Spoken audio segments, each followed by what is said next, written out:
Hayyee yaada kaleessa irratti kutaa lammaffaa isinii qabadhee dhufee waa'ee lafa laallatee jechuudha. Kaleessa manni kaartaa qabu bitachuu fi kaartaa hin qabne bituu miidhaa fi faayidaa isaa isiniif himee ture. Har'a immoo parsantii kaffallee jijjiirraa maqaa amma ittiin binne caala nu gaafata biyya keessatti maanni akkamii kan jettanii baay'ee gaafina gaafattan namoota baay'eetti maalummaan isaa gaafii kan ta'e isinii ibsuu barbaade. Sana dura garuu chaanala koo faaraa warri taatan seenaa sabiskiraayib godhaa, viidiyoon isinitti tolee laayik godhaa, ijoollee biraafis sheer godhaa isiniin jechuu barbaada. Lafa parsantiidhaan yookiin immoo maqaa jijjiirrachuudhaaf kaffalamu akkamitti haalli isaa namoota baay'eetti gaafiidha. Har'a isiniifan ibsaa. Fakkeenyaaf lafa kaaree 300 irra manni guddaan irra ijaaramee jiruu fi lafa kaaree 300 saarvisii irratti ijaaramee jiruun fakkeenya isiniif fudhadha. Fakkeenyaaf lafa kaaree 300 manni guddaan qorqoorroon 60 irratti ijaaramee fi saarvisii qorqoorroo 30 yookiin 40 irratti ijaaramee jechuudha. Kaaree 300 irratti garaagarummaa isaanii gidduu kanaan isinii ibsuu barbaade akka isinii galutti. Fakkeenya isa kaaree 300 manni guddaan yookiin qorqoorroo 60 olii fakkeenya irratti ijaaramee jiraatu akkamitti kaffalama hammamii maqaa jijjiirrachuuf isa jedhu.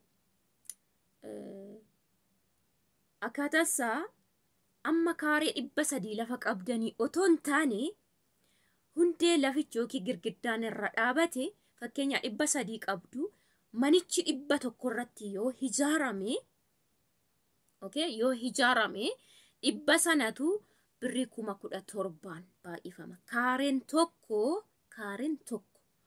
birrii 17,000 yaani birrii 17,000 baay'isuu 100 jettu jechuudha. Isa mana qorqoorroo guddaan isinitti himaa jechuudha.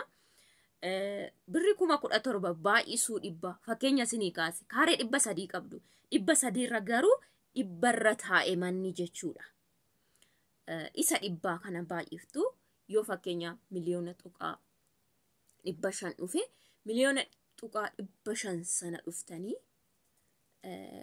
baay'istanii isa 17,000 sana baay'istanii 100 kaaree 100 sana baay'iftanii isin amma dhufe san amma fakkeenya miliyoona tuqaa 500 yaani miliyoona tuqaa 5 yoo dhufe isa parsantii 8 kanfaltu jechuudha. Sinama parsantii 8 isa hiramee jechuudha.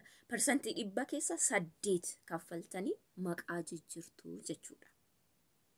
Isinii gala jedhee yaada. Birrii 17,000 si'a 100 jettanii jechuudha. Kaaree 100 irra taa'e manni waan ta'eef girgiddaan manaa manni qofti jechuudha. Isaan manaan baay'iftanii fakkeenyaa 17,000 si'a 100 miliyoona tuqaa 2 yookiin miliyoona 2 dhufa. Isa hirtaniit parsantii 8 kanfaltu jechuudha. Parsantii 8. Kuni akkasii isa mana guddaa fakkeenya isinii kaasera.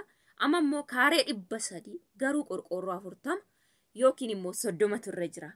Maqaa jijjiirrachuuf fakkeenya kaaree 300 isiniin jedhe isa kanas garuu hundeen manaa kan irra teesse kaaree 500 yookiin kaaree 50 yookiin 70 yookiin 80 gadi sitti jechuudha yookiin 60 yoo ta'uu danda'a jechuudha.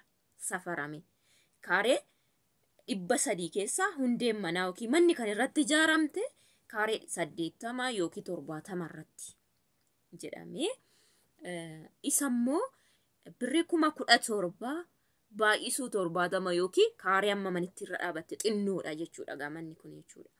Isa baay'iftanii 80 baay'iftu jechuudha yookiin 70 baay'iftu jechuudha. Xinneessinee olaallemee 70 17,000 si'a 70 yoo fakkeenya 800 dhufe 800 sana parsantii 8 kaffaltanii jijjiirrattu jechuudha. Kana jechuun fakkeenya parsantii 8 jennaannu akkana beeku utuun kalkuleet godhee tarii naa dhufuu danda'a. Akkana fakkeenya 100 jedhame fakkeenya kan isa xinnaa kana isa sana immoo 200 jechuun danda'a jechuudha. Yookiin 100 ta'uu danda'a inni sun Fakkeenya inni guddaan miliyoona tuqaa 5 yoo ta'e yookiin miliyoona 2 yoo ta'e parsantii 8 kaffaltu jechuudha. Dhibba keessaa 8 kaffaltanii maqaa jijjiirrattu. Miliyoona sana hirtanii mee fakkeenya parsantii 8 kaffaltu jechuudha. Tarii 100 ta'uu danda'a. Inni guddaan. Inni xinnaan kun immoo fakkeenya 17,000 si'a 70 baay'istanii deebistanii parsantii 8 kaffaltu jechuudha. Parsantii 8 sun yookiin 60,000 yookiin 70,000 dhufa jechuudha. Garaagarummaan akkaataa maqaa jijjiirrachuu isa kanaadha jechuudha. Anillee duraaf baay'ee naan galle kallattuman waan muluudhum kaaree 300 sana isaan baay'isan seen jechaa ture dura akkan dhaga'een dura jechuudha. Amma kaaree mana lafa qabdanii otoo hin taane amma hundee manichi irratti ijaarame irraan ka'a jechuudha.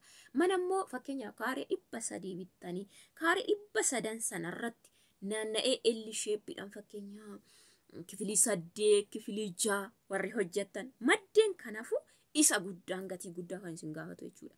Fakkeenya kaaree 300 irratti 3 yoo qabaattan 200 yookiin 220 kana irratti yoo ijaarame isa kana jechuun xiqqoo baay'ee hin dabala jechuudha. Hin dabala jechuudha. Maaliif ammi hundee manaa taa'ee guddaadha jechuudha.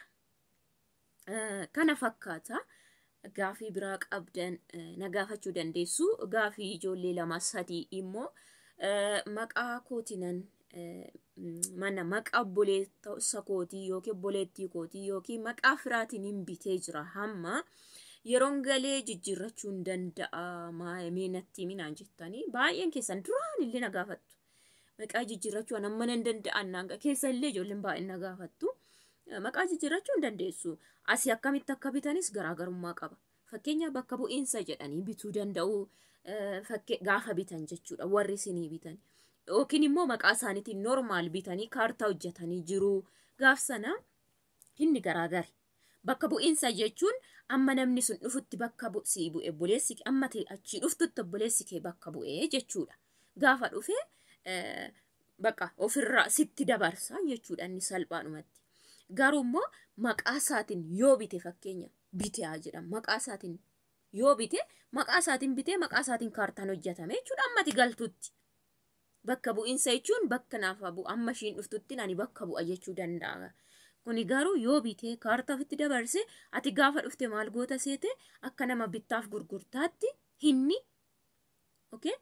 akka waan sitti gurgureetti ati ganuma kaartaa inni kalee yoo hojjate yoo kaartaa baase ta'e atis gaafa dhufte ganaadhuma maqaa keetti akka waan bittaaf gurgurtaa gootanii kaartaa baafatta jechuudha.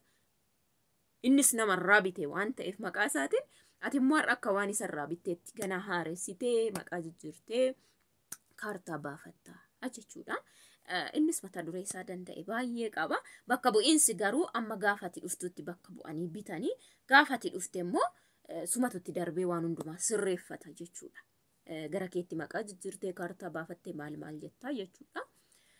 Kanaaf isheen obboleessa koo bitee yookiin obboleettii koo bitee yookiin maatii koo bitee jettu bittaa maqaa isaaniitiin kaartaadhaan ofitti jijjiiranii bitan immoo maqaa isaaniitiin bitan immoo bakka bu'iinsan si bitan isa garaagarummaa situ beekaa garuu siif jijjiiramu karaa lachuun yoo ta'e hin jijjiiramaa jechuudha.